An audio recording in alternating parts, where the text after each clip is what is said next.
வணக்கம் நண்பர்களே. இன்று நாம் பார்க்கவிருக்கும் தலைப்பு நாடி சுத்தி. நாடி சுத்தி என்றால் என்ன, அதை எப்படி செய்வது என்பதை பற்றி சிறிது விளக்கமாக பார்ப்போம். This video is sponsored by Bimot.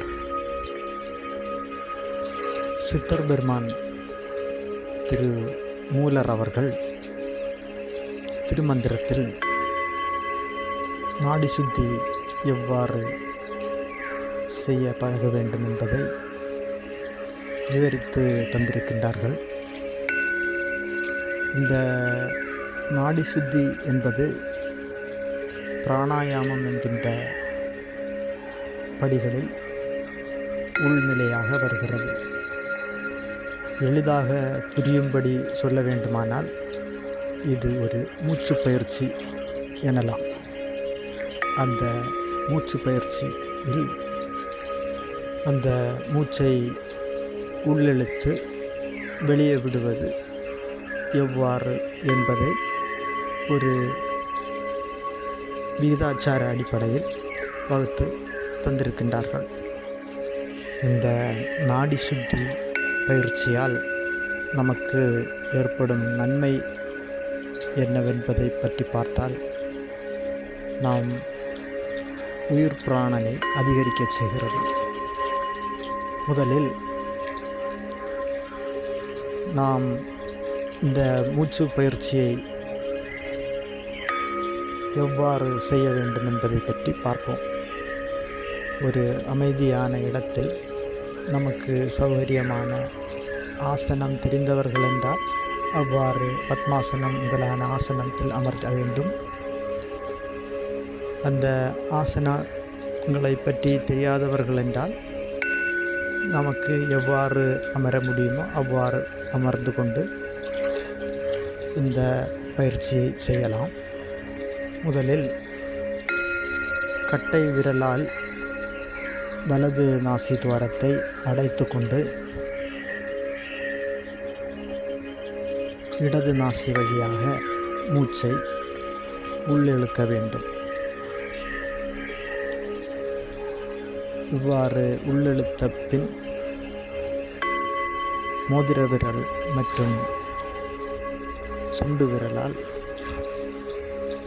இடது நாசி துவாரத்தை அடைத்து கொண்டு வலது நாசி துவாரம் வழியாக நாம் உள்ளிழுத்த மூச்சுக்காற்றை வெளியே விட வேண்டும். அதற்கு பிறகு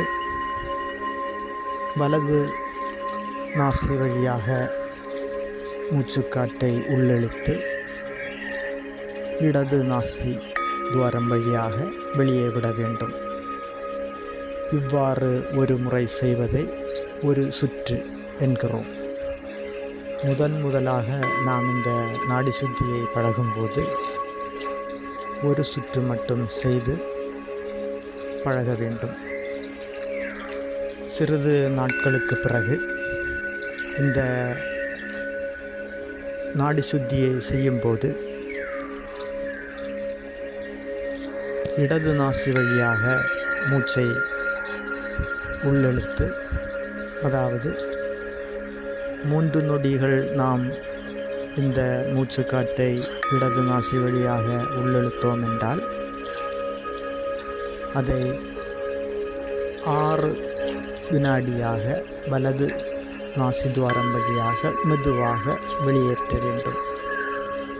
பிறகு இந்த வலது நாசி துவாரம் வழியாக மூச்சை 3 வினாடிகள் உள்ளிழுத்து இடது நாசி துவாரம் வழியாக மெதுவாக 6 வினாடிகளுக்கு மூச்சுக்காற்றை வெளியே விட வேண்டும்.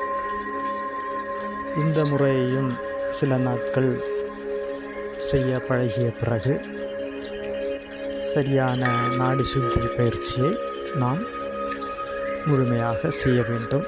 அந்த முழுமையான நாடி சுத்தி பயிற்சி என்ன என்பதை தற்போது பார்ப்போம்.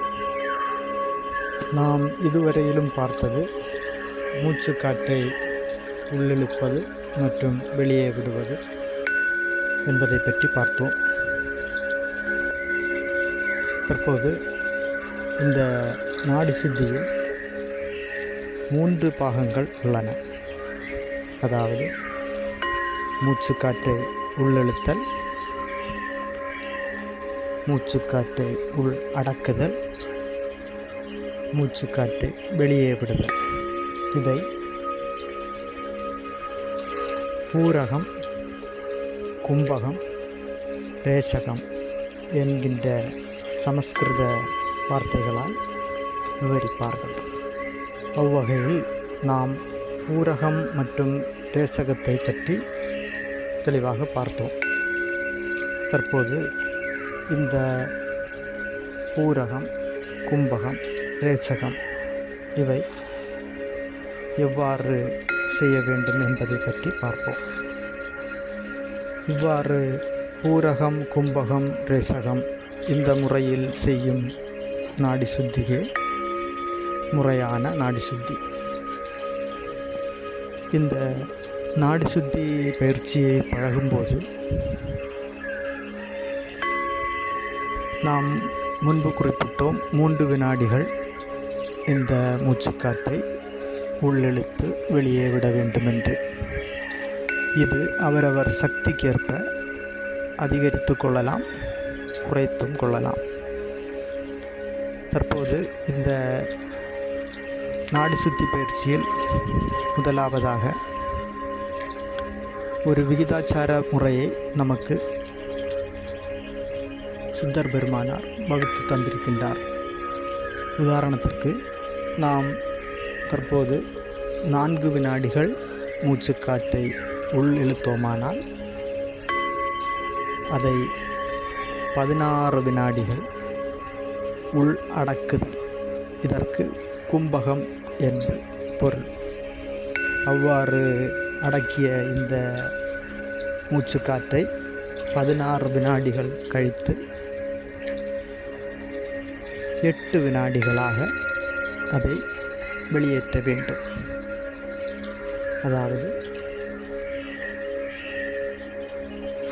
4:16:8.